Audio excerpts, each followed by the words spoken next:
So it's summer. And at this time of year, I think I'm spending much more time with children than I typically would. Just welcome, because it's great to spend time with the kids. But what I've found, especially, I don't know if this is a girl thing or what, but it seems to me that as we get at least 2 or 3 of these kids together, you get to look forward to this in your future, that we have some conflict. Now, I have learned, and I think they have learned, not to attempt to draw me into their things to adjudicate when they have this conflict. My recurring line is something like, y'all gonna figure this out on your own. Leave me out of it. But one part has tended to require my intervention, so especially if someone's been hurt, and that's the apologies. And what I've found is that up to a certain age, it's very, very difficult to get a child to apologize. It's really hard to get this apology. If they don't mean it, they're not gonna say it without some threats. Now, when I say threats, what I mean is, okay, if you don't apologize right now, we're not going, whatever, right? Like that comes in, and then the apology will come, but otherwise they're not doing this. And I have to say that after witnessing this a few times, I actually wonder if they're not on to something. Children often know some things we need to be reminded of. And confession, I want to talk about confession.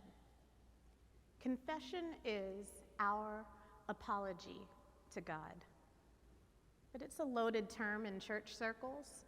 And for many who confess, I think we aren't so far off from the children who don't want to offer apologies unless under duress.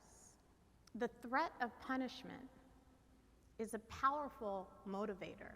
And so many of us confess because we're afraid of what's going to happen to us if we don't. And then that's where it stays. And some of us may avoid confession altogether, and we do this because we're afraid. We're afraid to talk to God about certain things. And then maybe others of us do both. We say we're sorry to God because we're scared not to, but we don't say sorry because we're too scared to broach the conversation. My guess is that a lot of people vacillate between much of this. And all of it, I think, indicates a misunderstanding of God. And you could feel bad about that. Or you could do what I would suggest, which is to try this. See it.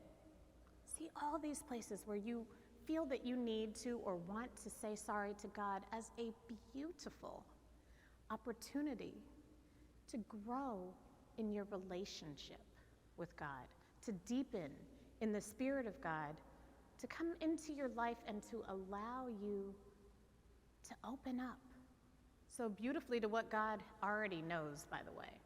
And remember this, anywhere, and this is true, anywhere in the Bible, when God is displeased with God's people or a person in the Bible, God is always, always, always going to give an opportunity to make it right. It's never just the judgment. There is always a chance to make it right. And in today's story, you saw Saul, who messed up royally, literally. He was a king. But when he came to God in humble supplication, he received forgiveness. In church, confession is only confession when it's accompanied by forgiveness. We don't do confession and then leave you hanging. We always have confession and forgiveness to go hand in hand. It's not a formula, but it is a template for your life and for mine. It's a template, it's a way to shape our conversations with God, a way to summon the courage, and it does take courage, to be honest with God. And I said, yes, of course, God already knows. But it feels quite different to go ahead and say, God, I know you know, but can we talk about it? In that way, we share our whole hearts. And then God does what God does, which is to love. Some people think Christians are naive about this.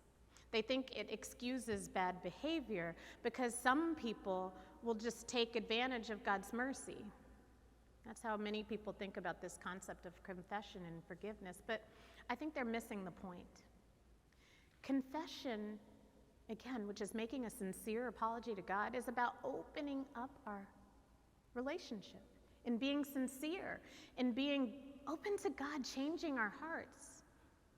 We confess because we want to change for the better, and because we trust that God is the one who institutes that change, and we're inviting God back into the equation, into the conscious part of our decision making and our lives.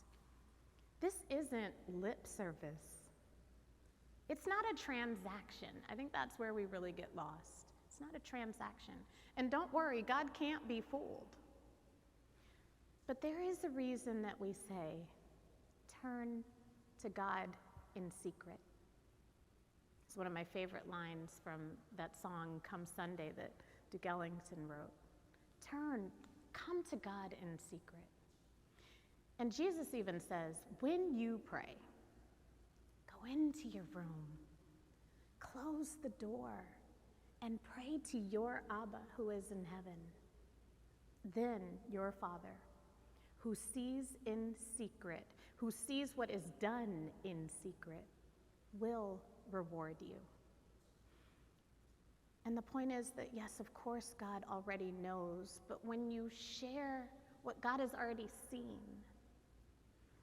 when you say, I'm sorry, I'm so sorry, God, and you mean it with all of the sincerity that you can muster, all the sincerity that you have, the very turning to God in that prayer is already your reward.